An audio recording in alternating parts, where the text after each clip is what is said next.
Please raise your right hand. Do you swear or affirm that the testimony you're about to give will be the truth, the whole truth, and nothing but the truth? Yes. Thank you. Could you introduce yourself, please? Jennifer Keith. Ms. Keith, my name is Will Eady. I represent the estate of Jennings Fleenor in a case against the Riverview Nursing Home. I'm going to run through some ground rules here. Let me ask you first, have you had your deposition taken before? No. Okay. I'm sure you've been prepared, but just to go through the ground rules, question and answer. I ask questions, you give the best answer you can.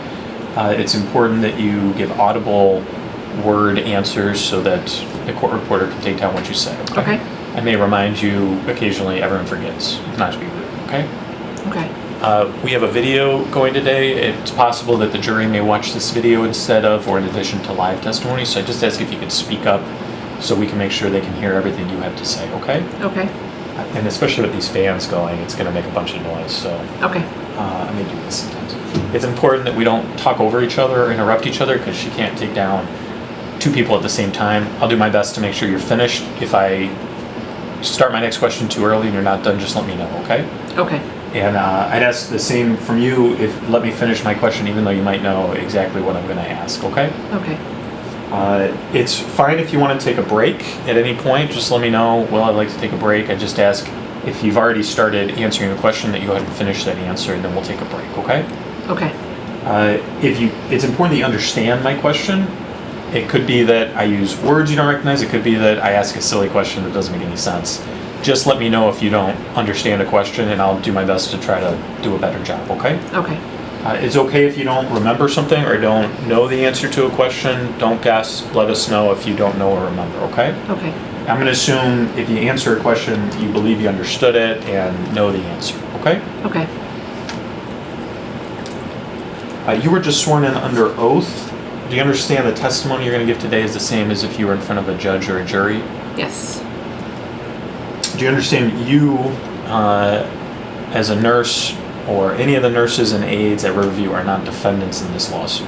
Yes. I may use the word facility to refer to Riverview or just Riverview instead of the full name. Is that fair? Yes. Do you still work at Riverview? I do not. Okay. What was your title when you stopped working there? An LPN charge nurse. Okay. So you were a licensed practical nurse or LPN charge nurse at Riverview in July of 2017 when Mr. Fleenor fell at the facility, correct? Yes. Were you still working there a few days later in August when he died? Yes. When did you stop working at Riverview? October 4th of 2018. And why did you stop working there? I was actually terminated from there because of a past charge I had. It was supposed to be expunged from my record, and it was just their rules, even if it was expunged. Okay, let's go out for a second. Let's go back on. Are you currently employed as a nurse? No. Are you currently employed? Yes. What do you do? I am a server and bartender at McCarthy's Pub. Around the corner? Yes. Okay. I think I went there for lunch the other day. Awesome food. So don't talk to me about this if I stop in and we see each other. Absolutely not. Okay.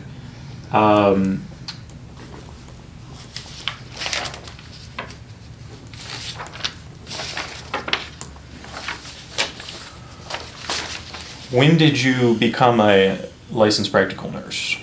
In August of 2004. 2004, I think, yes.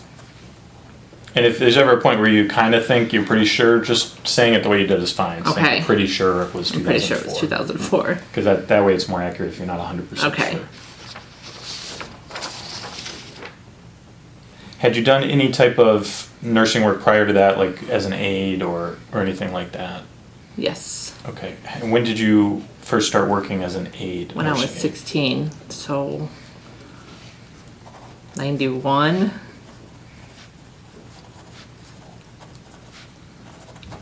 When did you start working at Riverview? Let's see. It would have been October of 2015. I don't know the exact date. What did you do before Riverview? I worked as a nurse at, it is now Eden Springs in Green Springs. It was not Eden Springs then though. Is that a long-term care facility? Yes, sir. When did you first start working in long-term care facilities? Straight out of nursing school. Okay. So That's- since 2004? I worked for a doctor's office for about 2 years, and then I went back to long-term care. Okay. So you have a fair amount of experience in the long-term care setting. Yes. Can we agree that nursing homes should never needlessly endanger their residents? Objection, you can answer. I don't think a nursing home would purposely endanger the residents. I mean, that's not what they set out to do. Okay. And I skip this every time, I don't know why, but the lawyer today may say the word objection so that we can argue with the judge later about whether I'm asking good questions. Just wait for a second like you did was perfect and then answer, okay? Okay. And she'll tell you if she doesn't want you to answer. She'll be really direct. Okay. Is she representing you today, by the way, the nursing home lawyer here? Yes. Yes. Okay. So you gave a fine answer, I think, to a slightly different question. And I think what you were telling us is you don't think nursing homes intentionally or set out to harm people, which I appreciate. My question is, do you agree that nursing homes must never needlessly endanger residents? Objection. You can answer if you can. No, they shouldn't needlessly endanger them. And do nursing homes have a duty to provide a safe environment for their residents? Objection calls for a legal conclusion. You can answer. Yes. And you know that from your work in long-term care setting and your training and education as a nurse, that nursing homes have an obligation to provide a safe environment to residents. Yes. Can we agree that some nursing home residents, like Jennings Fleenor, are totally dependent on the facility to provide them with baths and showers? Yes. And so they're different. A lot of people who listen to your testimony may not have any background in long-term care or nursing. Can you explain a little bit about what it means to be totally dependent? That they are totally dependent on the staff to provide them with their activities of daily living. So that would include helping set up or actually safely perform activities, in this case, bathing or showering. Yes. That would include helping them transfer and stay safe during the process of bathing or showering. Objection, can you rephrase? I can probably. Let me work on that. So for a resident who is totally dependent on staff for, I'll stick with showering in this case. So out of bed showers. That would require the staff to actually perform the act of showering, Yes. to clean the person, make sure their hair is washed or their skin is clean, those types of things. Yes. That would include, for somebody like Jennings Fleenor who may not have lower legs or good balance, helping to maintain their position in a shower chair. Objection. You may answer if you can. I can't answer that because he was not showered on my shift and I never seen him shower. So. Okay, that's a fair point. Let me back up a little bit. In the, 13 years you were an aide or so, did you, in long-term care setting at least, did you give a lot of baths and showers? Yes. Yes. And if you were showering somebody, it was your job to understand what their physical limitations were during the shower. Yes. It was your job to help ensure that they are safe during the shower. Objection. Relevancy. You may answer the question. You want me to repeat it? Yes, please. When, as an aide in a long-term care setting, it's your job to ensure that the person stays physically safe during the shower. Objection. You can answer if you can. Yes.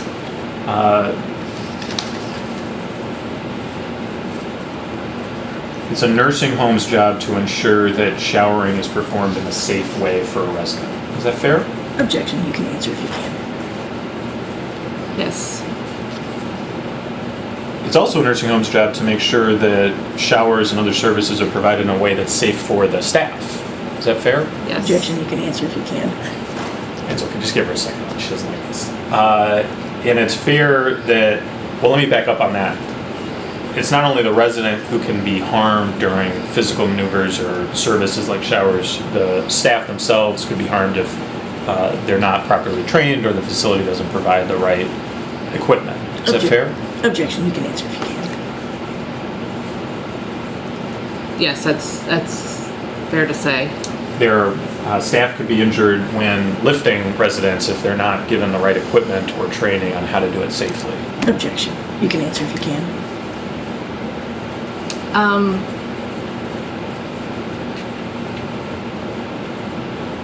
Yes, injuries can be caused because of that, but that's not the only reason injuries happen.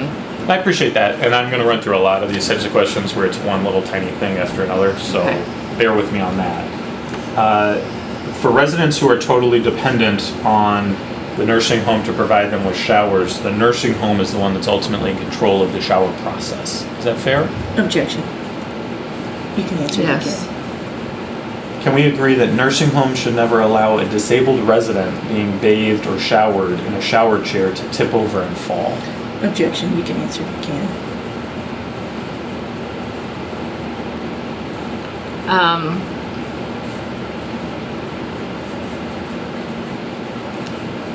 I don't even know how to respond to that because I don't think nobody would purposely let a shower chair tip over. Okay, that's a great point, and not my question. So I'm not suggesting that anyone purposely tipped over the shower. Okay? Does that? Because I think maybe the way I'm saying it makes it sound like I am. You understand? I'm not suggesting that someone, pushed him over on purpose. Okay? Can we agree that nursing homes should never allow a disabled resident being showered in a shower chair to tip over and fall? Objection. You can answer if you can. Yes. Nursing homes like Riverview must maintain the equipment it uses to provide showers in a safe condition. Yes. Nursing homes like Riverview must inspect equipment used to provide resident showers to ensure it's in a safe condition. Yes.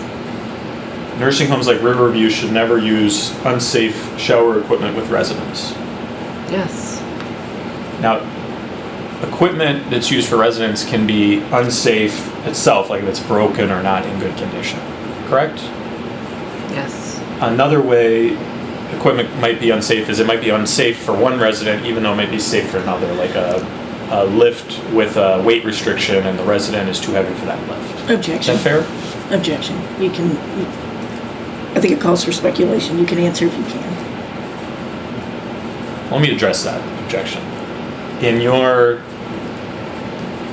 I keep not doing the math very well. In your 13 years as an aide in long-term care setting, and then in the, more than a decade after that as a nurse in a long-term care setting, you are aware that some equipment can't be used for all residents. Correct. Yes. And that's because particular resident characteristics, size, weight, or care needs mean that they can't safely use certain equipment. Yes.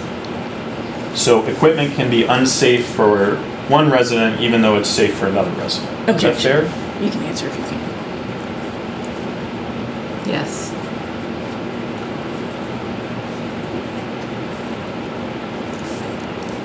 It's the nursing home's job to know whether equipment is safe for a particular resident. Fair? Yes. Can you speak up just a touch? Yes. I'm sorry. It's just with the fan on it. It's the nursing home's job to understand which residents need special equipment to keep them safe. Yes. It's the nursing home's job to communicate that those assessments and the specific equipment needs of a resident to the nurses and aides who are providing the care. Yes. Can we agree that using equipment that's unsafe for a particular resident can lead to that resident being injured? Objection. Yes. Can we agree that using equipment that's unsafe can lead to resident injuries that could include death? Objection. speculative. Let me address that real quick. In the many years you were in the long-term care setting, are you familiar with the fact that certain injuries, like falls where someone hits their head, can be, in some circumstances, so severe that they lead to resident death? In some circumstances, yes. I assume while you were caring for residents, you treated things like falls as an important safety issue for residents? Yes, And that's because you knew that that could lead to injuries, yes. and that could lead to injuries so severe that it could lead to a resident's death? Objection. Yes, Can we agree that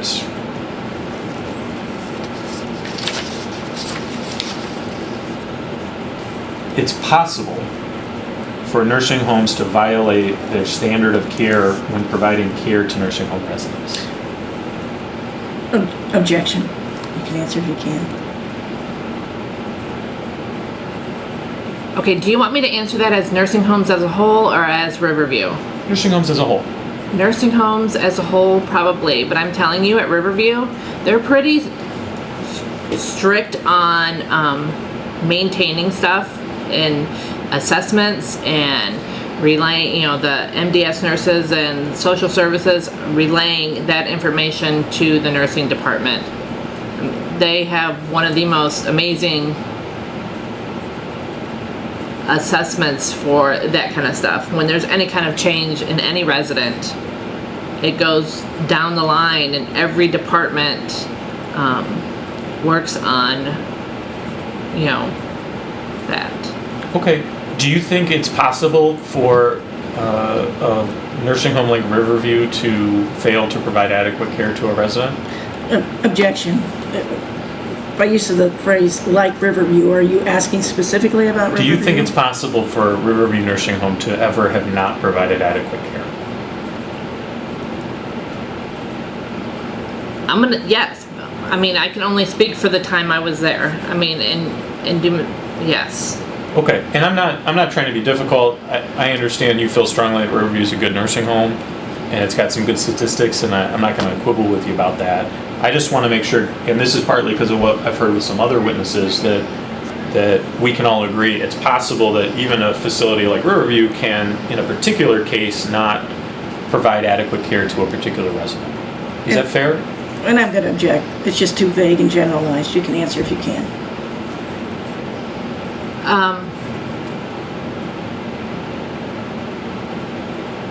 Yes. It's possible for nursing staff to not provide adequate care to a resident in a particular situation.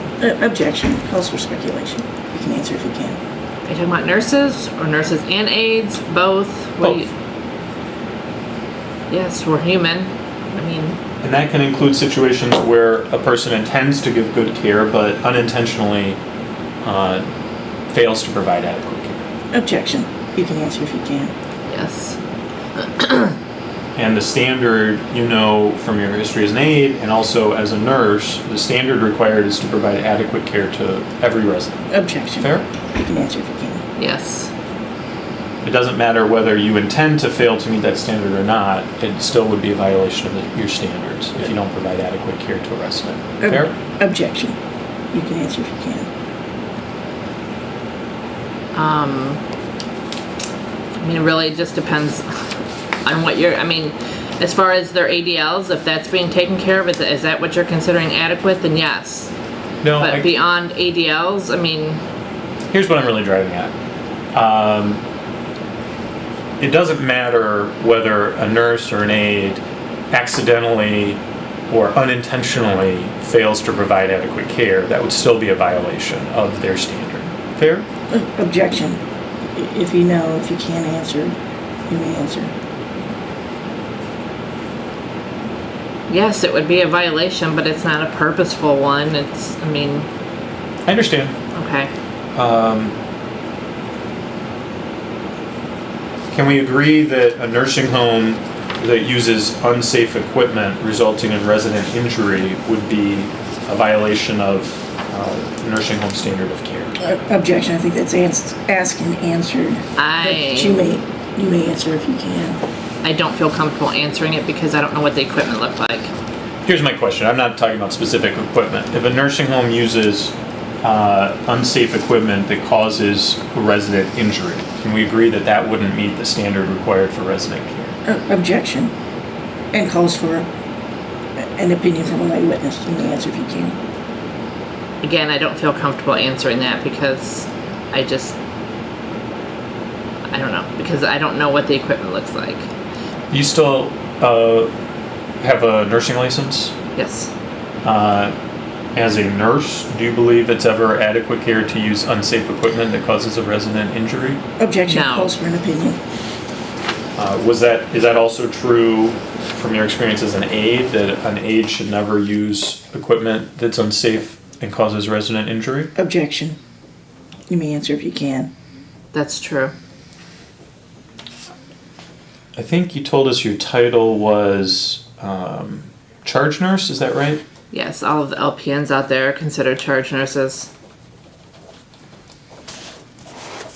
Can you explain for jurors who don't understand or haven't been in a long-term care or nursing setting what it means to be a charge nurse at a facility like Riverview? You're in charge of the aides that are working on that unit. You're in charge of making sure everything runs smoothly on that unit and everything is done that needs to be done. I mean, and medication and treatments and, I mean, that's all, and the nurse part of it, the charge part of it is what I explained. Okay. And do you feel like you provided those types of services reasonably while you were working at Riverview? Yes. And I know you were discharged from there. Is your understanding your discharge did not have to do with your performance of nursing services? No, it did not.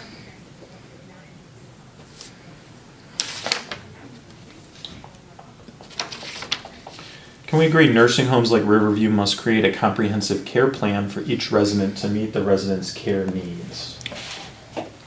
Yes.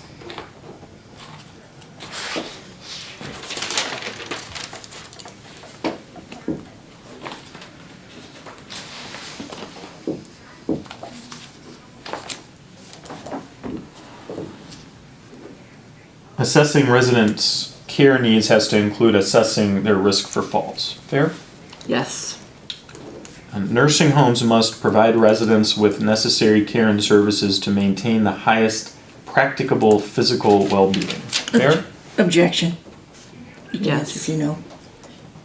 You're familiar with the rules and regulations governing nursing care and long-term care setting? Yes. Okay. Knowing that as part of your licensure? Yes. Yes. We have to have CEUs for that. Yes. The services that must be provided to residents should be in accordance with the comprehensive assessment and plan of care. Fair? I'm so sorry. Could you repeat that? Sure. The services that nursing homes provide to residents should be in accordance with the comprehensive assessment and plan of care for that resident. Yes. It's the nursing home's job to ensure that the care plan and care needs of residents are communicated appropriately to the nursing staff. Yes.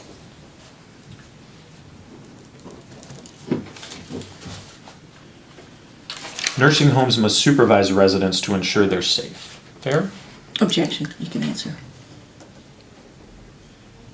Supervise. I mean, in what aspect? As far as like, are you talking specifics like showering? Let me ask you a different way.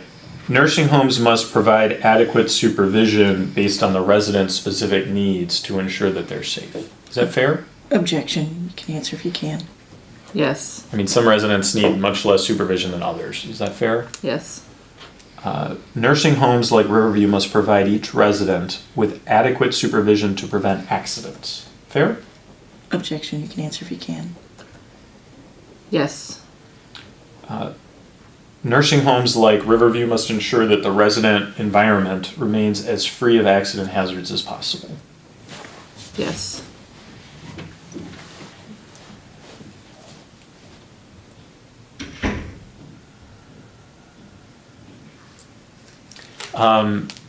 Every quarter at Riverview, I think they have some kind of all hands meetings where you have to sign up for one of, the available meeting slots. Is that correct? Yes. I've received from Riverview sets of presentations from those. One of them has to do with the survey window, how to prepare for survey from the state, those types of things. Do you remember that portion of the presentation?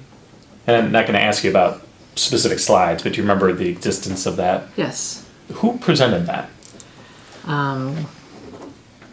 Lisa That would be Lisa. Davalaire, the director of nursing. Okay. Actually, I think Lisa presented the nursing portion of it and Kendra presented the all over facility portion of it, now that I think about it. Okay, and is Kendra German the administrator? Yes.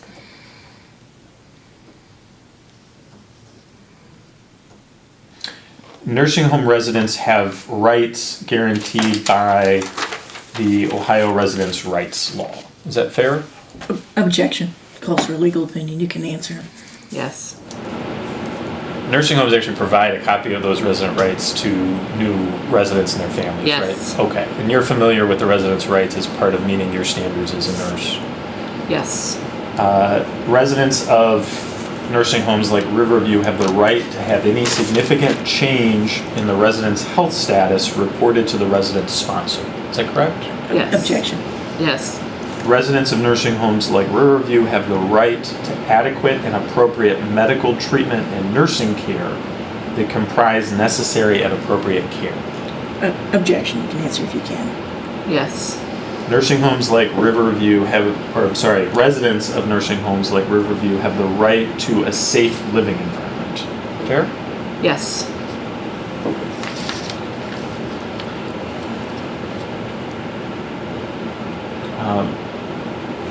Riverview Nursing Home had policies and procedures that were specific to nursing care, correct? Yes. The federal regulations, the state resident rights law, and the facility policies, those together set the standard for caring for residents at Riverview. Fair? Objection. That calls for a legal conclusion. You can answer if you can. Yes. You understood the nurses and aides at Riverview are expected to follow the federal regulations, state laws, and facility policies. Yes.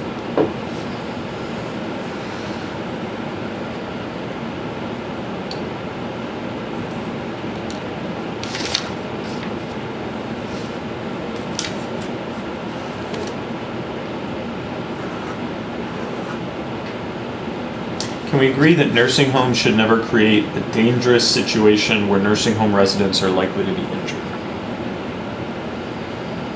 Yes. That includes creating situations where nursing home residents are more likely to fall. Objection. You may answer if you can. Yes.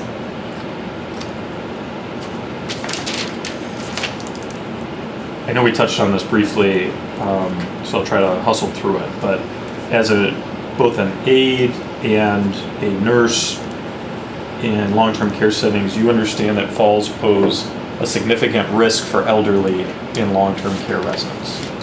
Yes. Long-term care facilities, when I say long-term care facilities, that includes nursing homes like Riverview. Yes. Falls are a well-known cause of serious injury and death for nursing home residents. Objection. You can answer if you can.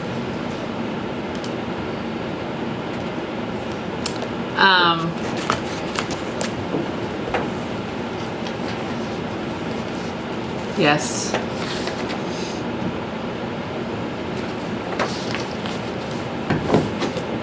Can we agree that prevention of falls is critical for elder safety?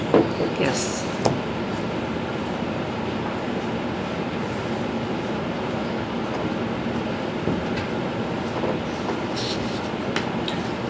One risk of injury from falls includes broken bones. Yes. It could include head injuries. Yes. Head injuries can include brain bleeds. Objection. You can answer if you can. Yes. brain bleeds are an emergency situation that can lead to a resident's death. Is that fair? Objection. Hypothetical and speculative. Let me back up and address that for a second. Part of your job as a nurse was to assess for signs and symptoms of illness or injury in residents. Is that fair? Yes. In doing that, you had to be aware of some of the potential risks that could, or injuries that could be manifested by certain signs and symptoms. Fair? Yes. And part of your job, and all nurses' job in a long-term care setting, is that when you identify signs and symptoms of potential injuries, you report that either to supervisors, doctors, family members, things like that. Yes. And you have to be aware that one of the risks if a resident hits their head is that they could have a bleed inside their head that you can't see on the outside. Is that fair? Objection. I don't want to answer that Okay. because I'm not a medical doctor, and if there are not outward signs that he's got something going, or that a resident has something going on, we as nurses cannot determine or diagnose that if there's Okay. not outward signs. So let me address that. I think that's fair. You as a nurse and other nurses in long-term care settings, you don't diagnose actual illnesses or injuries. Fair? Right. You can only identify signs and symptoms that you can either test for, assess for, or observe. Yes. And you can then report those signs and symptoms as you feel appropriate to physicians, nurse practitioners, those types of folks. Yes. So it's fair to say you, as a nurse, would not be able to diagnose a brain bleed resulting from a head injury. Right. You have to be aware of the risk of a brain bleed if someone has a head injury when you're assessing them. Is that fair? Yes. And so your role, from saying it right, is that you would look for signs and symptoms, understanding the potential risk of a brain bleed without actually being the one who would diagnose whether there is one or not. Yes. And would you treat a resident that is showing signs or symptoms that may be consistent with a head trauma or brain bleed as a high-risk situation? Objection. Yes.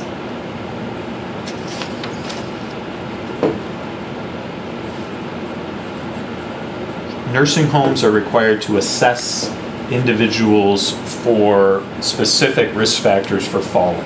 Fair? Yes. And they're required to create appropriate care plans to help prevent resident falls. Yes.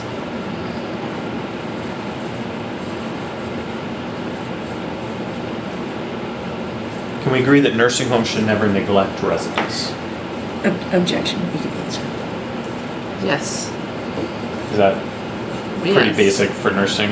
You don't neglect residents? Yes. I'm going to read to you a definition, and it's a little lengthy, and I didn't write it, and just copied and pasted it out of the regulations. For neglect, I'm going to ask you if you agree that that's one definition of neglect. Okay? Okay. Neglect is the failure of the facility, its employees, or service providers to provide goods and services to a resident that are necessary to avoid physical harm, pain, mental anguish, or emotional distress. Do you agree with that definition of neglect? Objection. You can answer if you can. Yes.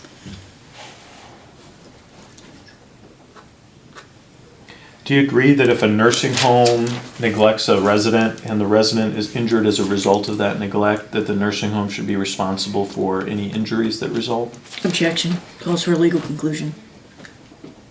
You may answer.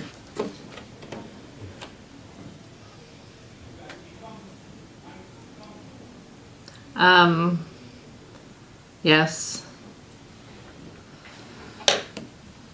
Whose job is it at Riverview, or was it when you were there in 2016, to make sure that residents are not neglected? Objection. You may answer. It's everybody's responsibility as a whole, as a team. You need to work together to ensure that nobody's neglected, from the aides up to the administrator. Everybody work together as a team. I mean, Okay. I wouldn't say one person is solely responsible for it. I'm sorry. No problem. At nursing homes like Riverview, or let me just say, at Riverview, the nursing staff, the nurses and aides are the ones that primarily provide the hands-on care to residents. Yes. It's the nurses and aides who are primarily using the equipment to provide services to patients on a day-to-day basis. Yes. The nurses and aides, did you have any role in deciding what equipment to buy? No. Did you have any role in deciding how much of particular equipment, how many lifts, those types of things to buy? No. Did you, as either a nurse or the aides at Riverview, have any involvement in setting the staffing levels for the facility? No. Did you have any involvement in determining the amount and type of training that you received at the facility? I'm gonna say yes for that because at Riverview, and that's probably the only nursing home I've ever worked at, if like when you first start and you go through your orientation and your training period, if you didn't feel comfortable, you know, whether it took you 2 weeks or 6 months, they would continue to train you, and they were very open. If you weren't sure on a very specific thing, they would train you more. I mean, So you felt like they were good at listening to nurses and aides, that the nurses or aides said, we need more training on this or that? absolutely, yes. Okay. Did nurses and aides have any involvement in selecting the courses, the presentations that were provided for continuing education? Yes. At your time at Riverview, did you ever provide showers to residents in the shower room using a shower chair? Yes, I assisted the aides. Okay. Tell me what that would mean in terms of you as an LPN assisting an aide with a shower. Like, what would the division of roles be? I was their equal. I mean, there was no division of roles. You went in and you showered them. Okay. So if a particular resident needed 2 people for some part of a shower, and an aide needed your help, you would help the aide with whatever they needed. Absolutely. Did you or any nurse or aide, to your knowledge, at Riverview have any role in deciding what shower chairs to use at the facility?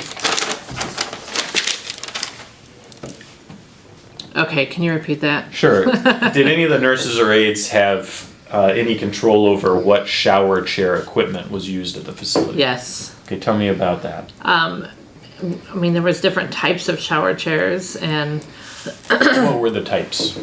well, just there was like the bariatric ones, the cot ones. It just, I mean, depending on what type that you needed. I mean, and I know like unit 1 and 2, they, you know, they had 2 different types of shower chairs, one being a regular and one being a bariatric, and then a cot. What's the bariatric? Can you explain that? It's just a wider one. So for heavier or larger patients? Yes. It's wider and it's not as tall, whereas a regular one is a little taller and then just normal width. Okay. Did the bariatric shower chair have wheels? Or was it stationary? It had wheels. Same for the regular one, did it have wheels? Yes. And then the cot, can you explain that? What that is?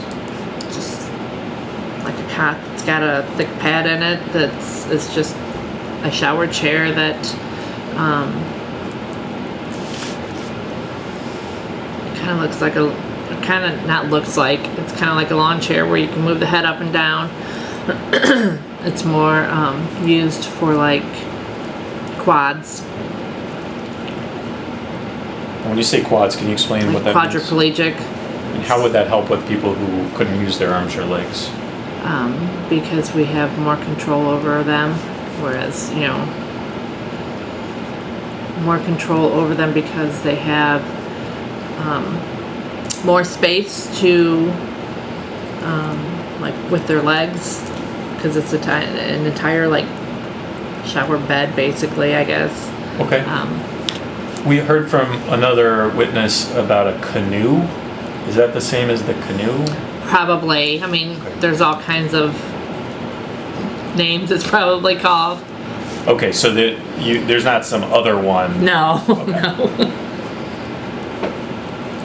Yeah, I don't know if that was just their thing. That's probably, yeah. Did you ever use the cot or canoe shower chair? Yes. What circumstances would you use the cot or canoe shower chair? I would use that for an unresponsive, either an unresponsive resident that could not mentally control their movements, or like a quadriplegic that physically could not do it. In those situations, are those residents who might not be safe sitting up in an unsecured shower chair? Objection. Can you repeat that? Sure. So the folks you're describing who either don't have control physically or mentally of their movements or are quadriplegic, if you took them and sat them upright in the standard shower chair, would that put them at risk of falling? Yes, And that's because they wouldn't be safe in that position in that chair. correct. And so the safe equipment to use for those folks would be this cot or canoe because it reduced the risk of their falling. Yes. The cot or canoe, was that something that could be physically put in the shower stall? And I'll tell you up front, I haven't seen the shower stall. I know they're different now, but They're different now. back then, what I've been told is there's kind of like two stalls. They're separated by maybe a low wall, and they had a curtain area out here. But for shower chairs, the shower chair would be up in the stall by the, nozzle shower head. Okay, I see what you're saying. No, the cots, they were kind of put in the middle of the two stalls. And we would use both, because we had removable shower heads. Okay. We would use both the removable shower heads from each stall and shower the patients. So the shower heads could reach out of the stall area Yes. into the in-between part. Yes. Was there any kind of lift device to help people get in or out of shower chairs? They had a ceiling lift. Okay, can you explain how that's used? There is different types of slings that you put under the patient. What's a sling? Could you describe it, just for folks who haven't It's seen a piece of fabric that, depending on the type of patient you have, on how it's hooked up, and the ceiling lift comes down and you hook the patient up and you're able to control it up and down. And How did it move up and down? Was there like a lever? Was it electronic? it was electronic, but Okay. side to side it was manual. Okay. You just kind of pulled it along to where you needed it, but to go up and down it was electric. And that would let you take people into the shower stall area? Or how far could you go? It right outside of the shower stall area. Okay, so if you had someone who needed the cot or canoe type shower chair, would the ceiling lift allow you to take them from, say, a wheelchair directly to the cot shower chair to give them a shower? Yes. And the sling you described is a piece of fabric that would sit under you like a fabric chair hung from above. Yes. And then you'd hook it onto the lift, and it would allow you to lift the person up and move them safely from a wheelchair to a chair. Yes.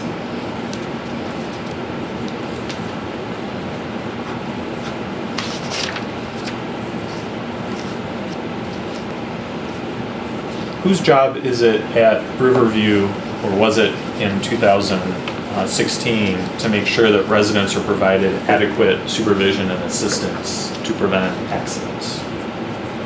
Objection. Everybody's responsibility. Was there any time while you were at Riverview where they offered shower chairs that were designed to be safer with people who had lost their lower legs?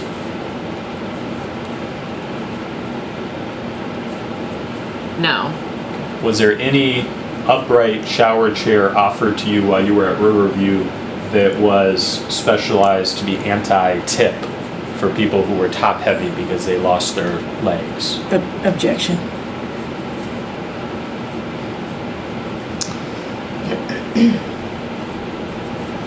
I cannot recall if they were anti-tip or not. Okay, but I'm sorry. so let me ask it this way then. There was no upright sitting chair other than the regular and the bariatric in terms of what you could use with residents? Theoretically, they both should have been anti-tip, but I cannot answer that without a shadow of a doubt whether or not they are. So Okay. I don't know. Are you aware that the chair that was being used with Jennings Fleenor tipped over, causing a fall? Objection, if you know. I'm only aware of it. I wasn't there. I'm only aware of it because I was told. Okay, when were you told about that? Objection. Whenever I came back to work the next time following his fall. I Okay. don't remember. I don't remember the immediate aftermath of the fall. So I don't know if that was like on my couple days off. I don't know, but I don't remember the immediate after effect of it. Okay, do you remember who told you or what the conversation consisted of? Objection. I don't remember who told me. And honestly, I don't remember the conversation. Okay. Other than talking with the lawyer, which I'm not allowed to ask you about, do you recall any conversations with other nurses or aides, staff, administrators, director of nursing, anything like that about either the fall or Mr. Fleenor's death a few days later? No. When did you... Go ahead. Okay, so I need to rephrase that because obviously when he passed away, we as nurses talked about it. I don't remember the conversation, but it would always be passed on and report that, you know, whoever the resident was, in this case it was Mr. Fleenor, that he had passed away and, you know, when he passed away. I don't remember specifics of that conversation, but Okay. Do you have a recollection of what your understanding was of how he died? Objection. You can answer if you can.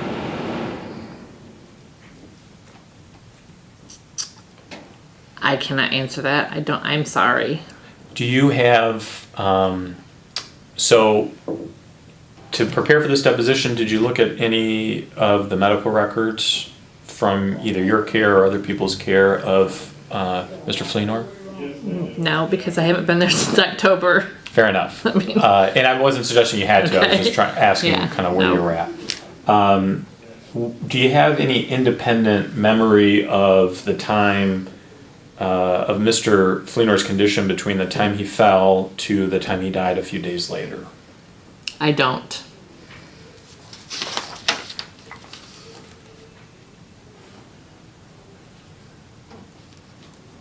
Were you involved in any post-fall or post-death investigation involving Mr. Fleenor? No.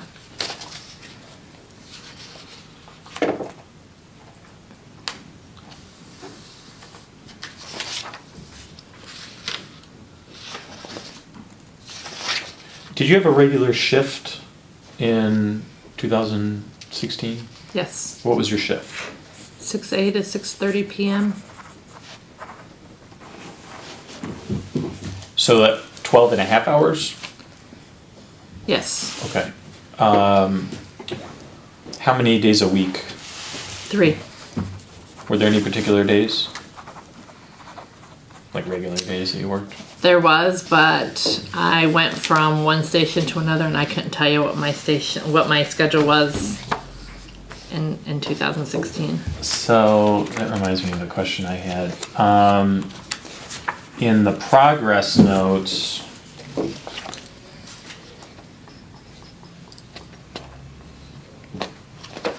sorry.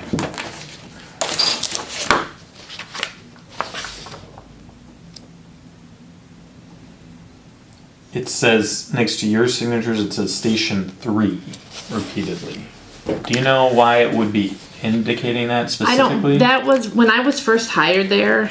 I was hired for the skilled unit. But Okay. it was part-time, and the skilled unit was Station 3. So I don't know if when my credentials were initially put in the system, and then when I took the position on Station 2, it was never changed. It was like that until my last day there. Okay. Do you, and really the only timeline that's important is 2016. Were you full-time Station 2 in 2016? Yes. Okay. Part of 2016. I think towards the end of 2016, I moved to Station 6. Okay. Remember, like, I mean, would that be like November or It December? was towards the very end, yes. Okay. Actually, Was it it was after prob- August, I guess is? yes. Okay. And it actually might have been the beginning of 2017, now that I think about it. Okay, so for all of 2016 up through Mr. Fleener's death in August, you would have been a regular full-time employee of Station 2. Yes. I saw all your notes and I kept wondering, like, Why is it Station are 3? you popping over from Station 3 No. or what's going on? Nope. I guess those things never really fall off. Okay, so.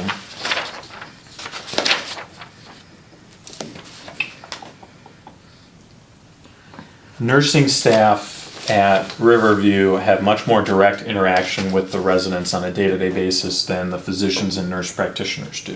Fair? Yes. Nursing staff observe residents firsthand in terms of the residents' particular medical conditions. Fair? Yes. Nursing staff is observing on a day-to-day basis how the patient is behaving. Yes. Nursing staff is observing for changes in a resident's physical, mental, or psychosocial condition. Yes. Nursing staff are observing on a day-to-day basis how medications are affecting a resident. Yes. What interventions work or don't work with the resident. Yes. Have you heard or do you agree with the idea that nursing staff are the eyes and ears of healthcare? Objection. You may answer if you can. Yes. And that's in part because you're observing and reporting to other observing for signs and symptoms of issues to report to physicians and nurse practitioners. Yes.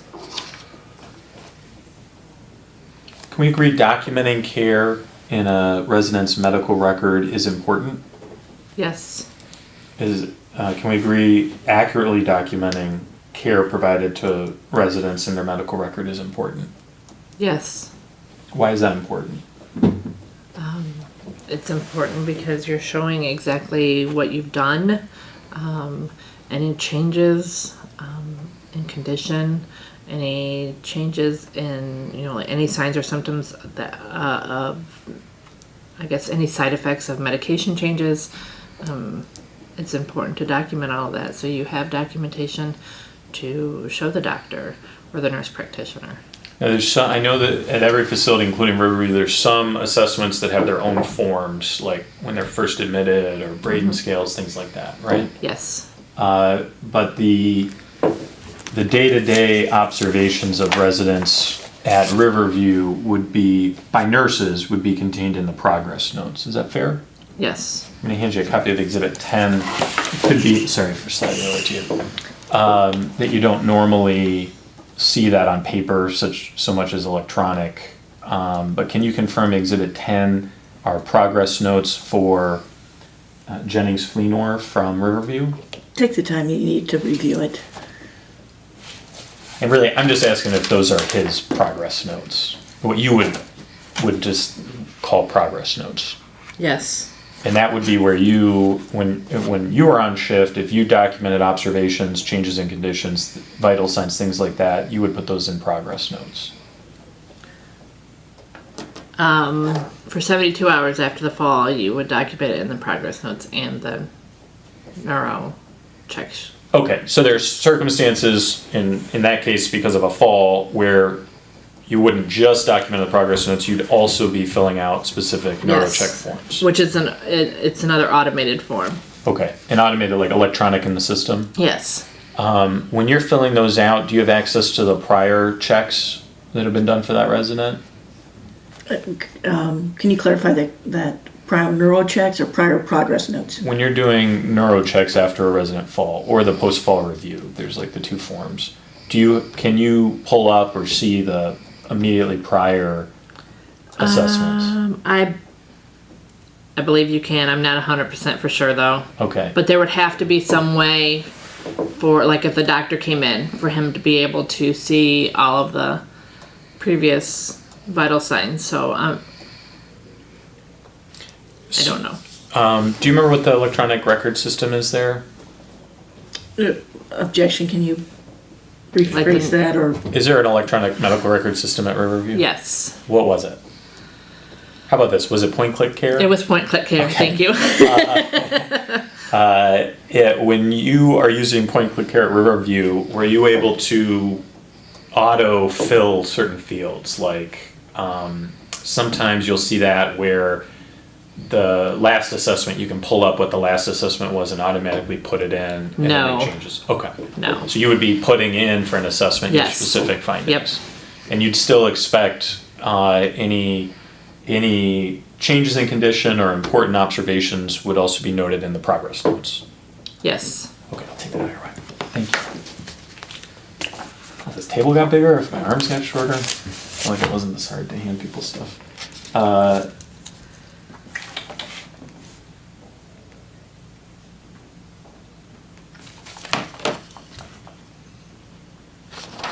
Are you familiar with the term window charting?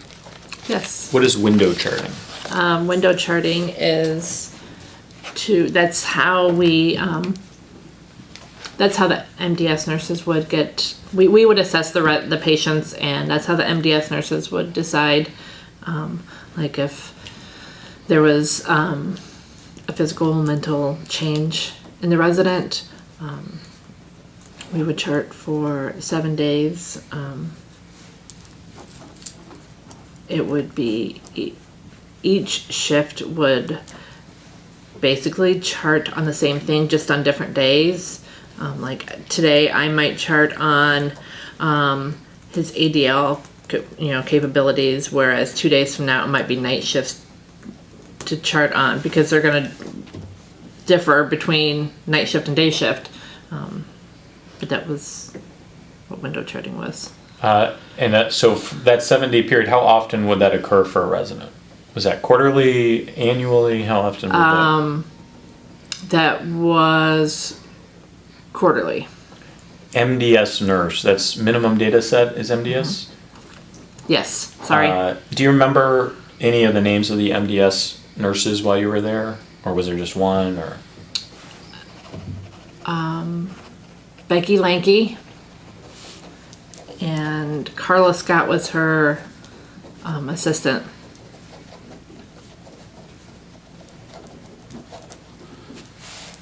And the MDS or minimum data set was how the nursing home Riverview would report to the federal government on the care needs of particular residents. Yes. That would also impact the amount of reimbursement or payment that the facility would receive for a resident. Objection. I don't know that part of healthcare. I am Okay. so sorry. When you were working on the, would you call it day shift for you? Yes. Or, okay. When you were working day shift on Unit 2, how many nurses would be on unit? Just one. Okay, so if you're working, that would be you. Yes. And do you know how many beds were in, I said unit, and I say station 2? I think at that time, I think it's changed now because they've gone through the renovation, but I think at that time I think they had the capacity of 30 beds. Okay. How many residents on average in 2016 do you think you would have on a regular shift? On average, probably 23. Okay. How many aides would be working with you? On average, it was 4 aides and then a shower aide. But that was on day shift. I can't speak for the other shifts.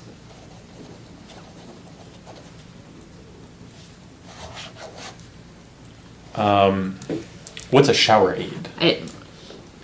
A shower aid is one that does all the showers, but that I had 4 aides and oh my gosh, an aid a restorative aid Okay. that she did the restorative, like after a patient was discharged from therapy, but we would maintain. So it was not a shower aid, it was a restorative aid. Would the restorative aid also be the one who did the showers? Yes. Okay. Who decides if a resident would have restorative care after therapy at Riverview? Jennifer, I cannot remember her last name. Was Jennifer the restorative aid? I mean, the restorative nurse? She's a restorative nurse, wound nurse, infection nurse.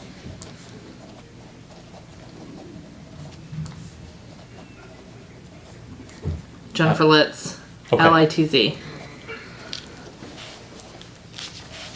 And Jennifer Litz was the restorative nurse, wound nurse, and infection nurse for the entire nursing home? Or Yes. just Station 2? No, the entire nursing home.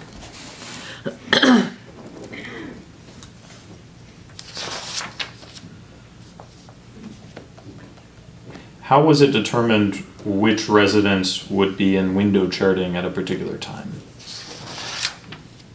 I can't answer that. I have no idea. How did you find out who you needed to chart on? Becky would come down and she would give us the list.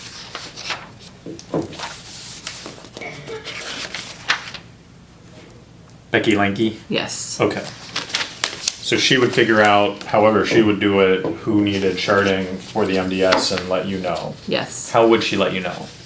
There was a form, actually that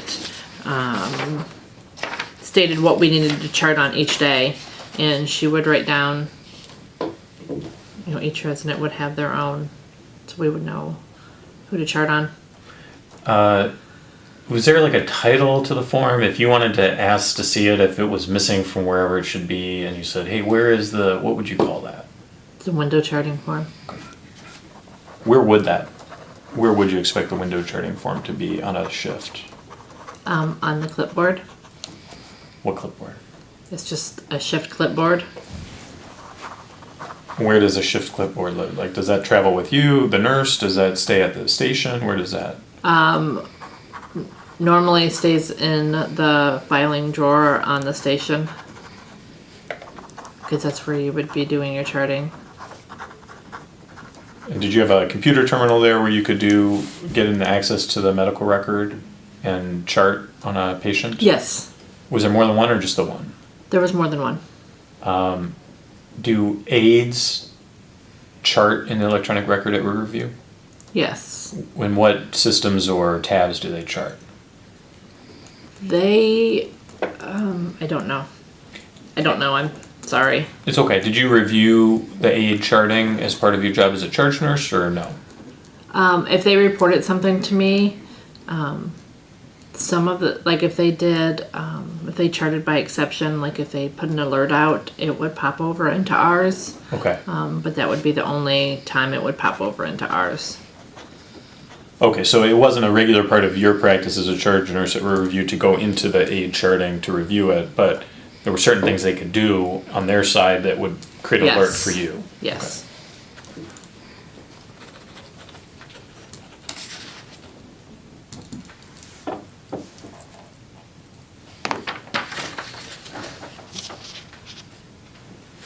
Do you remember Jennings Fleenor? Yes. What do you remember?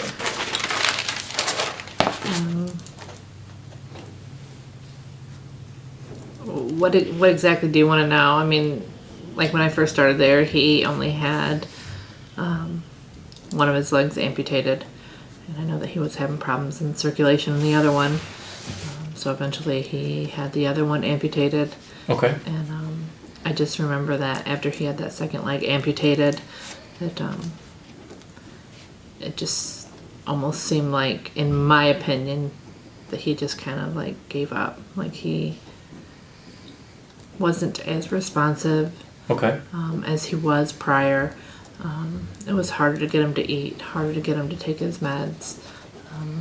Just you had to give him a little bit more time. What other differences did you see after he had his other leg removed? Really just those. I mean, you know, you can tell it. And like I said, I feel like it was just he had given up. You know, it was, I don't think it was anything more than that. I just think he had given up, and because I could call his name, anybody could call his name, and he would look at you. So he, you know, he was there, still aware in that capacity, but just Didn't have the wasn't- same energy? No, Okay. Surgery can take a lot out of someone at Yeah. that age. Is that fair? absolutely. So was that something that you noticed pretty quickly after he returned from surgery? Yes. Was that pretty consistent that, I mean, did he bounce back to his normal pre-surgery level? Or? He came back a little bit. He never did bounce back to the way he was prior to having that second leg amputated. But he came back a little bit. Okay. And he would, and like I said, he would still acknowledge you when you called his name. It just took a little longer to feed him, or took a little longer to give him his meds. And you were willing to take that time? Absolutely. And the aides, you would expect to be willing to take that time? Yes. You didn't give up on him? I No. assume? Okay. So let me say this back to you and see if I'm getting it right. When Mr. Fleenor had his surgery to remove his other leg, there was a pretty dramatic decrease in his energy level afterwards that he recovered from somewhat, but never got back to his pre-surgery baseline. Correct. So that somewhat lower level energy level was kind of his new baseline after that. Yes. Now, if after you adjusted to that new baseline, if you recognized a decline from that, that's something that you would document or expect the nurses there to document. Fair? Yes. That would be a change in condition that should be reported. Yes. Do you remember what Mr. Fleenor looks like I do. or looked like? Do you remember interacting with him and talking with him? I do. Was he someone you were fond of? Yeah. Yeah. It's okay. Tell me, I'm just trying to get a sense of him. I never got to meet him, so I'm not saying he has to be the most likable guy, but just what is your recollection? He was just a spitfire. Okay, what do you mean by that? I've known him since I've been little, though. Okay, I didn't know that. Can we take a break? Sure. I just, Let's go. Okay. All right, we're back on. You were just telling us that, and I didn't realize this, so thank you for sharing that you knew Mr. Fleenor from when you were younger. Yes. Can you tell me how you came to get to know him? When I was younger, I just know him because his boys and I are the same age, and he was neighbors of my aunt and uncle. Okay. And Who were your aunt and uncle that he was neighbors with? Jim and Kelly Borman. Okay. So it's okay. So you knew the family coming up. Is that fair? Yes. You said he was a Spitfire. Can you tell me what you mean? Always had a quick comeback. Just, I don't know. He had that twinkle in his eye. And even when I started at Riverview, he had already had, dementia.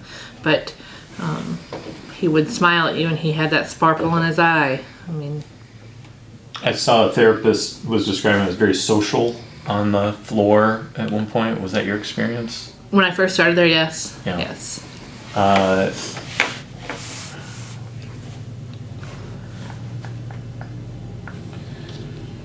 He So would you sit by knew. the- Go ahead. It's okay. He would just sit by the nurse's station and talk with other residents. At certain points in the records, it looks like, and this is after the leg surgery, it looks like he's described as sometimes resistant to care, or he might be confused or agitated at times. Did you experience that on the day shift? He was confused at times, and if you had to definitely explain to him what you were doing, and sometimes he was, resistive, but And that was Jennings. That was, just had to talk to him, and as long as you kept in conversation with him, he was okay on day shift. But I will tell you that, and everybody knows, with dementia patients, it's totally different. Day and night is totally different Okay. with dementia patients. So your experience was limited to the day shift? Yes. So you can't speak to what he would have been like on the night shift? No. Okay. And in your direct experience with Jennings, you were always able to talk with him and redirect him, or you do whatever techniques to help him accept care. Yes. And then I think after the surgery to remove his second leg, he would take more time and more encouragement to do the same things. Yes.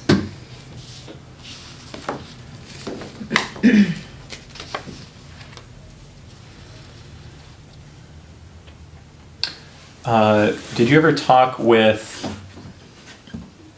his family about the care he received or his passing? In my time there, I never seen his boys come in. Okay. If they're, and as far as his passing, no, because I wasn't there. And I honestly have not seen any of the boys since he passed away, so. Okay, so you weren't in social contact with them? No. Okay. No. Jennings Fleenor was somebody who needed a lot of support, physical assistance to transfer from one surface to another. Is that fair? Yes. And that went from, if I'm reading the notes right, tell me if it's not your experience, prior to losing his second leg, he was able to help move himself around more in bed and in a wheelchair than he was after. Yes. Part of that, can I assume part of that has to do with not having either leg to help move his body around? Yes. That makes it harder for somebody to reposition themselves. Yes. It means they have to rely entirely on their arms to move their whole body. Yes. Jennings Fleenor wasn't a big man by the time you were caring for him at Riverview. Is that fair? Correct. He didn't have a strong upper body to move his body around easily. Is that fair? Yes. Jennings was somebody who needed things like a special cushion and a seatbelt to help keep his body upright in the wheelchair. Yes. And that was particularly true after he lost, again, his one remaining leg, and he could not use his leg to help position him in the wheelchair. Yes. Did you interact with Jennings in situations where you would be able to observe his ability to balance in a seated position when he's trying to do things? Sometimes it's called dynamic seated balance. Did you have occasion to see him reaching for things or being moved around in a way that he didn't have a seatbelt? Can you rephrase that? I think. That was like 8 questions, so sorry. Yeah. Let me back up.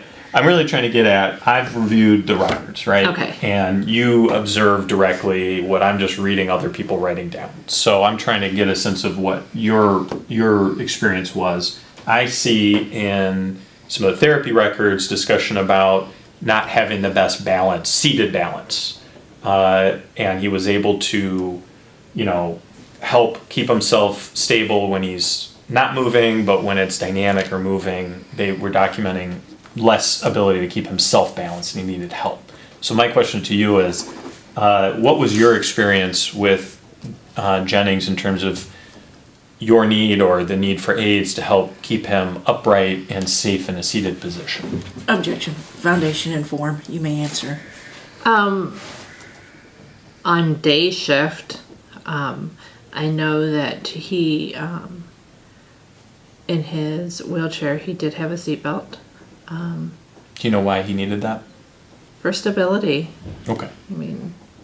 For stability.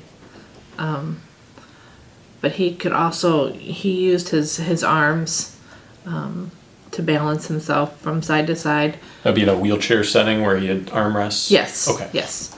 In the shower chair, they have armrests in the regular shower chair? The shower chairs do have armrests. Are those the white PVC pipe? Yes. Okay, so there's no cover on that? Yes, or there is. Okay, what cover is on the arms? It's at that time, I don't know if they've gotten new shower chairs since the remodel, but it was like a green meshed material, and I know that on the back of the chairs there was some padding. Okay. Would the mesh material, that would be include what you sit down on, would be a mesh between the PVC? Yes, And then the backrest would be mesh between PVC? yes. The armrest, did they have mesh on They the had actual armrest? yes. Okay, and was that, it's gonna sound funny, but was like secured, like glued on, or could it slide back and forth? The No, mesh? I think actually it was secured on by bolts underneath of it. I think it was like the mesh was wrapped around it and then secured with bolts underneath of Okay. it. So, I'm sorry, you were talking about Jennings could help keep himself up or redistribute himself a little with his arms on the wheelchair Yes. armrest. What else did you observe about his either seated balance or dynamic seated balance? Really just that he, during the day in the wheelchair, he needed that seatbelt and he could help redistribute the weight with his arms. And the staff would still occasionally have to help him get back upright? Is that fair? Yes, I mean, he would, if he dozed off or something while he was sitting out there, then yes, he would lean to one side or the other. Would he ever kind of slouch down, like his hips go forward, his legs go forward, and he was kind of slumped down that he needed help getting back up? Not that I recall seeing, but Is it fair to say the seatbelt would help prevent that? yes, Is that part of the reason for the seatbelt? yes.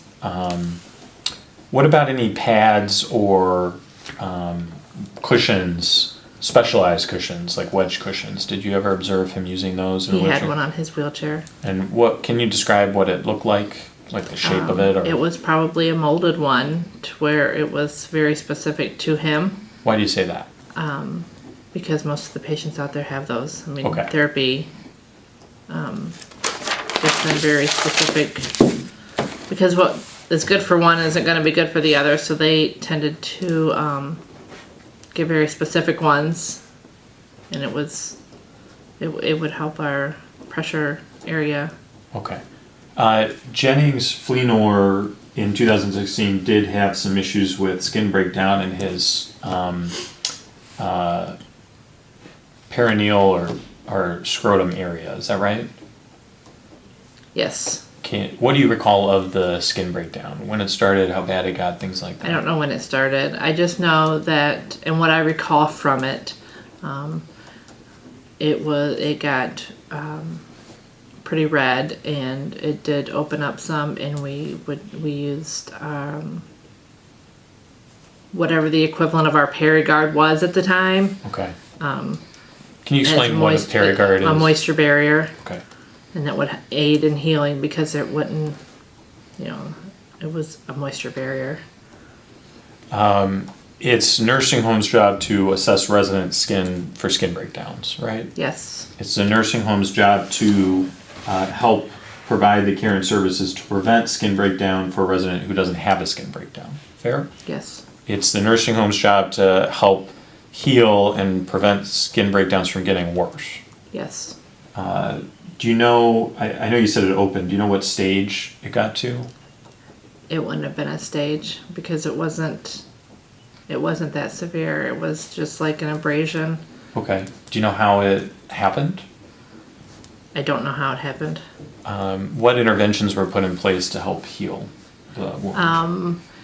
Well, we would use the Paragard after each incontinent episode, and obviously turn him more frequently than every 2 hours. Okay, whose responsible is it to help turn and position a resident like Mr. Fleenor? Well, it would be the aide's responsibility. Okay. Do you know if it healed prior to his death? I believe the open areas or abrasions did. I can't say for certain though. I mean, it's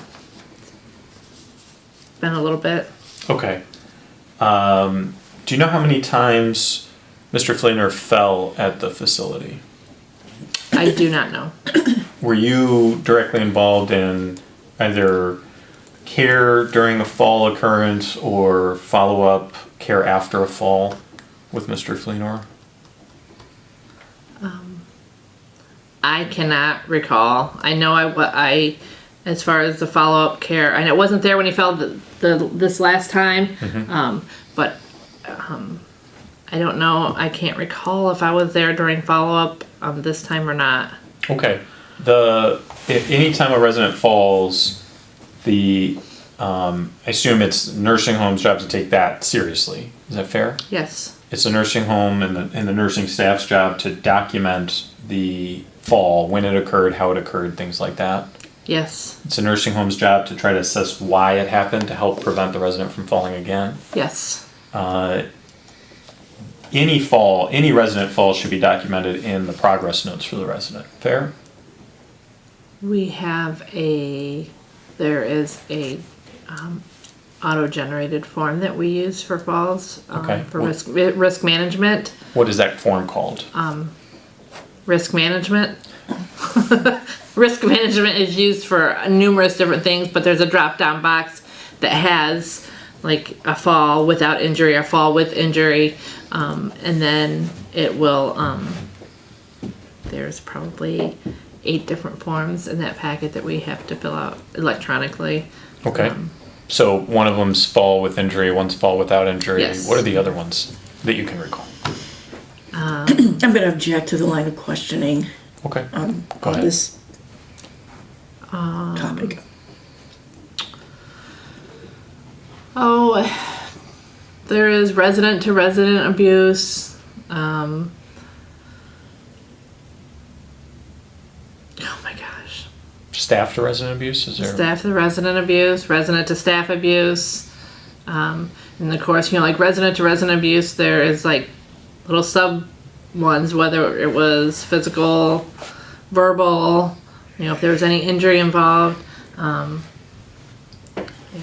Okay. Those risk management forms, that's not used in actually providing care to the residents. Is that fair?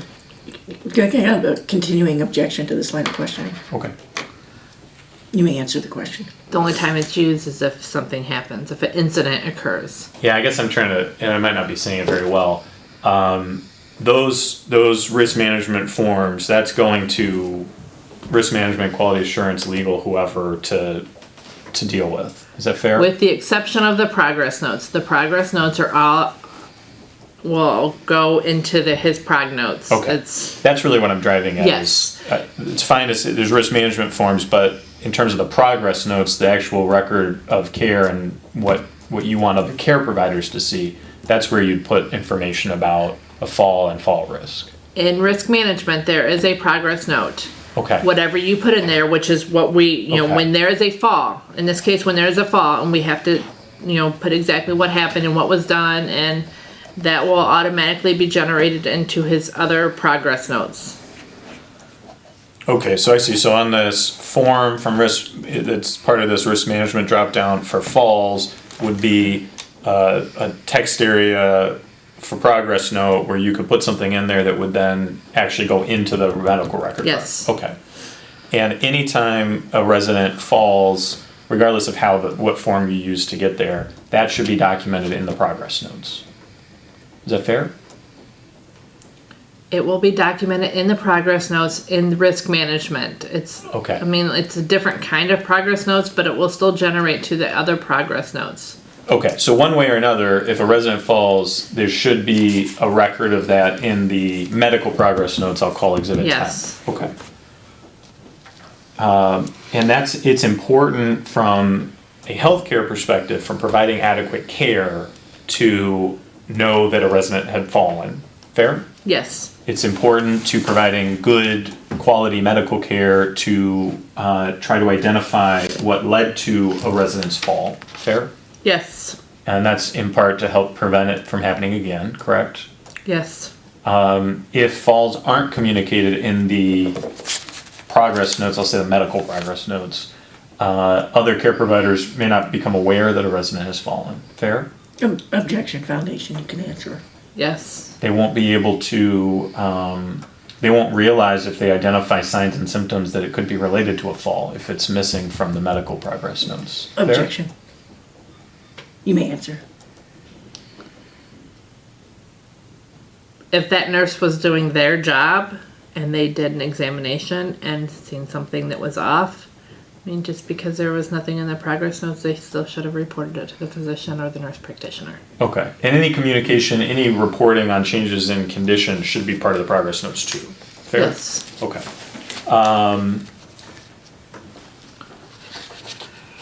In this case, it was Riverview's job to ensure that it was prepared to provide safe and appropriate care to Jennings Fleenor. Fair? Yes. And if at any point Riverview could not provide safe and adequate care to Jennings Fleenor, Riverview should have taken steps, whether it's send him to the hospital, contact a physician, contact his family, to let them know that they can't provide adequate care. Objection. Fair? Foundation.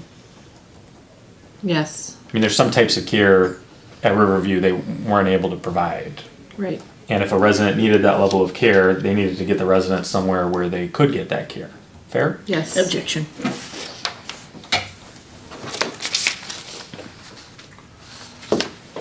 I'm gonna hand you back Exhibit 10, the progress notes, for me sliding it at you.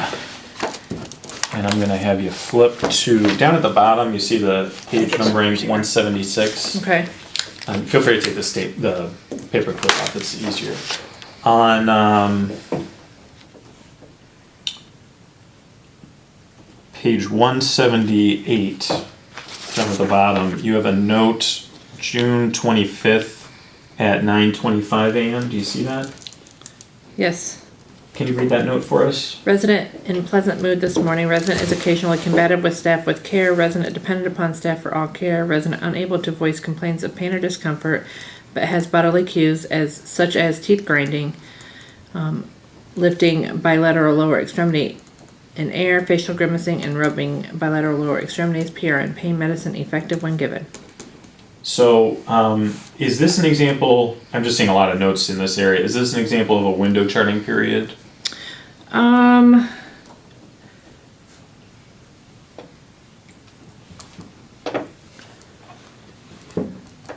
Yes, it appears that it is. And why do you believe that? Because, well, it's going by shift, and each, like, because it's answering, if you go back through them, it's answering his level of consciousness, his hearing, his ADL capabilities. That's why I believe it's window charting. Okay. And where do you get this information? By assessing them. Okay, so you would assess Mr. Fleenor on these areas? Yes. Would you also communicate with any staff or look at other records, things like that? Well, okay, in this particular one on the 25th at 9:25 in the morning, I would not have, but there are some times that you need to communicate with the aides, to find out how extensive, like I know that Jennings was fully dependent, but like in general, you would need to communicate with the aides to find out how much assistance they're able to provide with their ADLs, if any, transferability, if they're able to help with that at all, stuff like that. So you would need to communicate with your aides to find that out. Where you say resident is occasionally combative with staff with care, where did you learn that? Do you recall, or is there a specific instance you were thinking of? Just occasionally he was combative, like when he would need a pericare. What's pericare? If he had an incontinent episode and we needed to wash him up. But I mean, he wasn't as advanced in his dementia that he didn't want anybody messing with him. Okay. You got to look, and that's when I said earlier that if you just talk to him and keep him preoccupied, he wouldn't be as combative, and because he would swing sometimes. But if you would just talk to him and keep him preoccupied, for the most part. I mean, there were still times that he just was not having it, but What would you do in those circumstances? just keep him as safe as possible and get him cleaned up as quick as possible. And, Okay. you know, Was there an option to, I mean, if someone's not responding well, just give them some space and come back? Is that something you might Yes. try? Okay. we couldn't leave him totally. I mean, if we were providing pericare because he was incontinent, we couldn't leave him exposed with, so that's kind of a double-edged sword there. Okay, so there might be circumstances where you need to finish whatever's Yes. going on. Okay. And that, for folks who don't have experience caring for people with dementia or who need so much help, they might think, oh, Jennings must be a bad guy, must be a jerk if he's making it hard on these hardworking nurses and aides. Is that how you treat people in nursing home settings, that it's like a negative thing about them, or is this just part of their condition that you're caring for? Sorry. No, It's go ahead. part of the disease process. I mean, and everybody that works in nursing is pretty aware. I mean, they're aware of that. Everybody progresses differently, and everybody. I mean, you could have two patients that have been diagnosed with it for 6 months, and they're gonna be different, and they're gonna respond to things differently. You just have to know what works for that patient.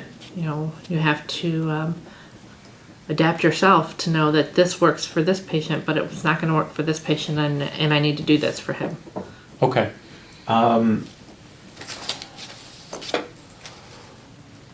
The station 3 thing there, that just should say licensed practical nurse. Yes. If it was right. Okay.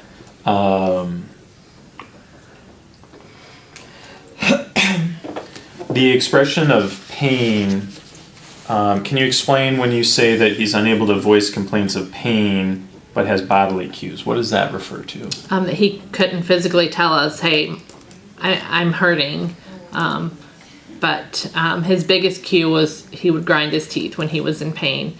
And I could ask him, Jennings, are you in pain? And he would be able to tell you yes. He just physically could not tell you that he was in pain. Or a lot of times he would, rub what was left of his legs. And, again, if you would ask him, are you in pain? He would be able to tell you he was in pain. And Okay. he just physically could not say, hey, my legs are hurting, or whatever was bothering him. We heard from, I don't know if it was one or more than one, but some care providers that there are times when he either wouldn't be able to respond, even affirmatively like nodding, or would actually say no when it was clear that he was in pain. Is that something you experienced? Objection. You may answer. As far as not being able to respond, I did not. Okay. There were times that he would say no, and that's when we would try the repositioning, adding warm compresses or what. And if it continued, then obviously we knew that he wasn't able to answer appropriately.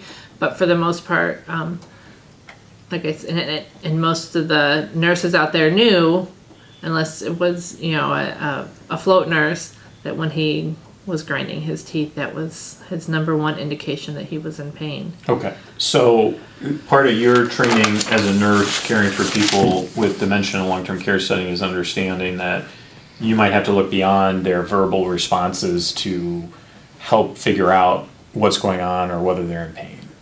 Is that fair? Yes.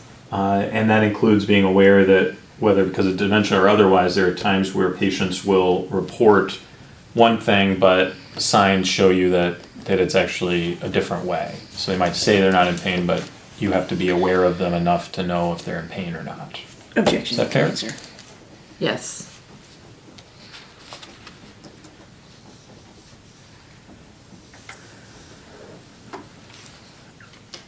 Assessing resident pain is an important part of providing care for them. I'm sorry, I just didn't. Sure. Assessing resident pain is an important part of providing care to a resident. Yes. Determining the level of and extent of pain can be an important part of assessing for injuries. Yes. Assessing pain can be an important part of determining whether or not to provide pain medication to help them. Yes. Whether or not to provide pain medication is an important consideration for nursing staff for someone in a an older person in a long-term care setting. Is that fair? Yes. There can be side effects from pain medication. Yes. You don't want to over provide medications if someone's not really in pain. Is that fair? Yes. But you also don't want to fail to provide medication if that'll help in their situation because of their pain. Yes. And that all, you have to rely on your knowledge of the resident and your experience and training to help you determine when to provide medication for pain. Yes. You have a note, let's see, is it above that? From 626, same page, 178 at 1437. Do you see that? Yes. So that would be 2:37 in the afternoon. Yes. I'm doing that math right, yeah. Can you read your note there? Resident depended upon staff for dressing. Prom, which is passive range of motion, completed by staff within normal limits for resident. Scrotum slightly red, perigard applied as barrier and effective. Okay, so we're still in the window charting area. Is that fair? Yes. Now, am I right to assume that although the dependent on staff, assessing the level of dependence is part of window charting, the scrotum slightly red, perigard applied as a barrier effective, that's an example of charting you would do without regard to whether it's window charting period. Is that fair? Yes, but I will, in the window charting, that asks if there's any skin issues. Okay. And if there is, what are the treatments and if it's effective. So in this case, but we do weekly, when they have a skin issue going on, there are skin checks that are done on a weekly basis. Who does with those? Measurements. The nurses do. Okay. And when you're providing care to a skin breakdown, documenting how the area looks and the care, the dressing changes, things like that, that's something that should be part of the progress notes? It would be wound care. Okay, so if you had a resident like this where you're providing, I lost it there, perigard as a barrier, is that when you change a dressing or change undergarments and provide a barrier cream, is that something you would chart consistently, or would that just be left to the charting for wound care? That would be in order in the treatment administration record, so we would have to initial each, excuse me, each day or each shift that it was being done. Okay, and if there's any deterioration or if it's getting worse as you're providing the treatment, if you can visually see or assess that the wound is getting worse, is that something that should be documented outside of just the treatment record saying, initialing that you provided the cream? Should you document the change in condition? It should be documented, then we should also notify Jennifer Litz, because if the barrier cream was not working, then she would come up with a different treatment plan. Okay. Other than getting a report from nursing, so if you observed the condition's getting worse, it sounds like you would report that to Jennifer Litz so she could address interventions. Is that fair? Yes. Would Jennifer Litz be doing rounds on every resident with a wound separate from getting reports from nursing staff? Yes. How often would she round? She would round,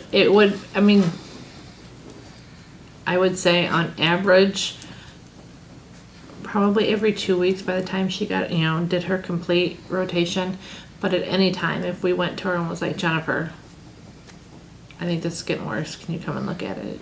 She would come and look at it outside of her normal schedule. What's her licensure? Do you know, is she an LPN, RN? She is an RN, BSN, I don't know, she's got a lot behind her. She's got a lot of initials behind her name. Okay. If you could flip to the page before this, 177. Okay. Or a couple before this. Nope, just one. 177.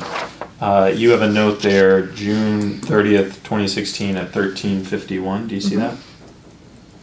Yes. Can you read that note for us? Resident is alert and oriented to person only, vision adequate, able to hear when Okay, spoken. when you read, can you slow down a little bit? Sorry. I'm sorry. It's okay. Let's start over. Can you read the note there at 13:51? Yes, resident is alert and oriented to person only. Vision adequate, able to hear when spoken to without difficulty. Do you recall Jennings, and I only ask this because this seems mistaken here, so I'm going to ask you about it. Okay. That he was pretty hard of hearing. Is that your recollection of him, that he would have been hard of hearing? Objection, Foundation, you can answer. If I was speaking to him, he would be able to hear me. Like if I was across the room and I called his name, he might not be able to hear me, but if I was right with him and speaking to him, he would be able to respond to me, whether it was just looking at me or what, verbally responding. Okay. If you were within a short distance of him, he could hear you. Would you need to raise your voice, speak loudly, like someone? Sometimes, yes. Okay. So when you say able to hear when spoken to without difficulty, that would be you face to face, raised voice slightly, making sure that he's, paying attention to you. Yes. Okay. When you say resident is alert and oriented to person only, could you explain what that means to be oriented only to person? That when you asked him, he knew his name. I mean, he would respond to his name. If I asked him what year it was, he wouldn't be able to tell me. If I asked him what season it was, he wouldn't be able to tell me. If I asked him what time of day it was, he wouldn't be able to tell me. Okay. He was just able to recognize his name and knew that that was his name, and that's what it means to be alert. He was alert, obviously, but oriented to person only. Did he know you? Would he know you? Like from my childhood, Well, or recognize me as a nurse. either. I think he would recognize me as a nurse sometimes, maybe. I don't know. Maybe it was just because of the way I approached him, and I don't know. I can't say for sure one way or another. Okay. I'm going to hand you, and I can take that out of the way. 2 papers here. Thank you. I'm going to hand you Exhibit 12. I'm going to just mark as Exhibit 12. Here's your copy. Do you recognize Exhibit 12 as one page of doctor's orders for Jennings Fleenor? Yes. You have an order on here, and just for the record, it's Bates page Riverview NH 147. You have an order on here from August 3rd, 2016 at 10:54. Can you read the order summary for us? It says cleanse areas to bilateral buttocks with normal saline. Apply hydrogel. Cover with fluffed 2x2 and secure with Mepilex. Change daily and PRN every night shift for wound healing. Do you know how this order came in?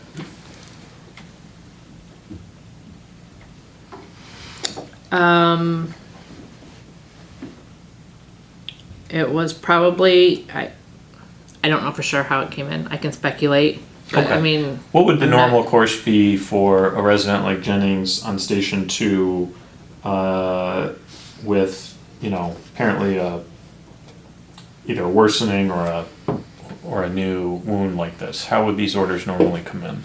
We would go to Jennifer Litz, and Jennifer Litz would would come up with some kind of treatment plan and then contact the doctor and get an order for it. And then she would relay that order to us, and we would put the order in.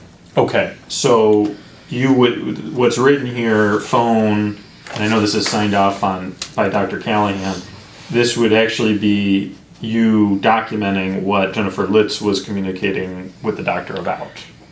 Yes. Okay. Do you recall this wound, how it was developing at this point? I don't.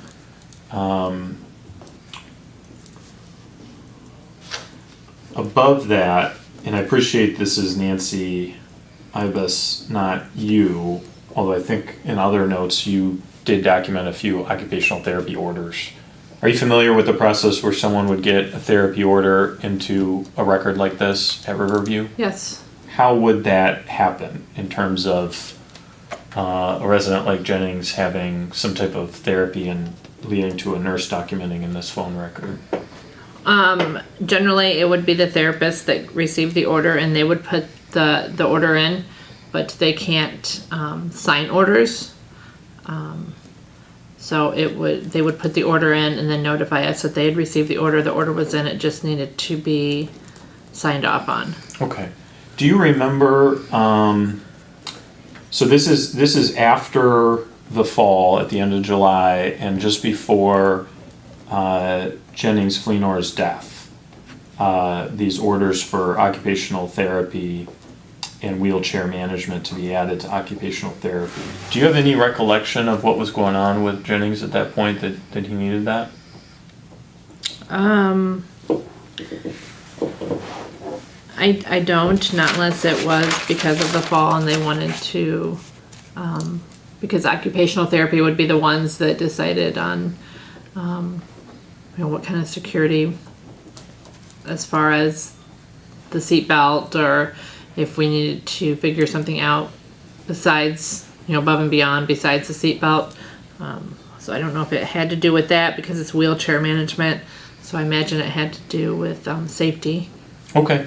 Do you have any recollection of, one of the issues we have is there's no progress notes from the fall through the day he dies. That's when the first progress notes come back on.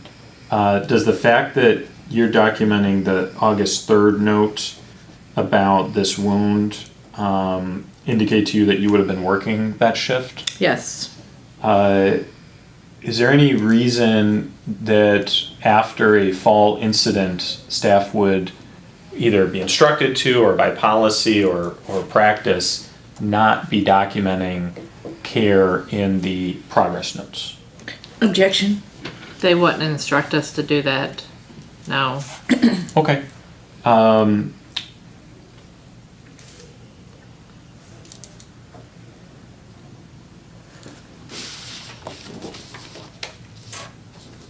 Do you have any recollection of Jennings' condition from the period of the fall, July 29th, through his death on August 4th? No.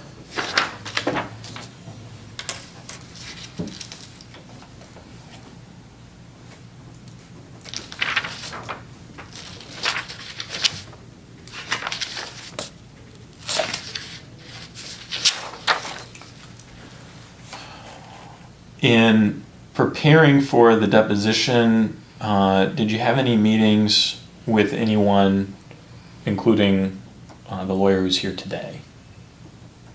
No, we talked briefly when I got here this morning. Okay. Were there any prior meetings? No. Have you talked with any of the other folks who are witnesses in this case about their testimony? No. Do you have any, these may sound like outlandish questions, and they usually are, but sometimes there's things. Do you have any notes or records of or photos of Jennings or the care you provided to Jennings that wouldn't be part of the medical record? No. Is there anything you think would be important for the jury to know in this case that you haven't had the opportunity to tell us already? No. Have I given you every opportunity to answer the questions today? Yes. You feel like I've been fair to you? Yes. That's all the questions I have. Thank Okay. you. Thank you. You have the right to review the transcript and make any corrections that may be necessary before it becomes your final testimony. You can waive that right or you can reserve that right. It would be my recommendation to you to reserve that right. Are you in agreement with that? Yes. Okay. Thank you.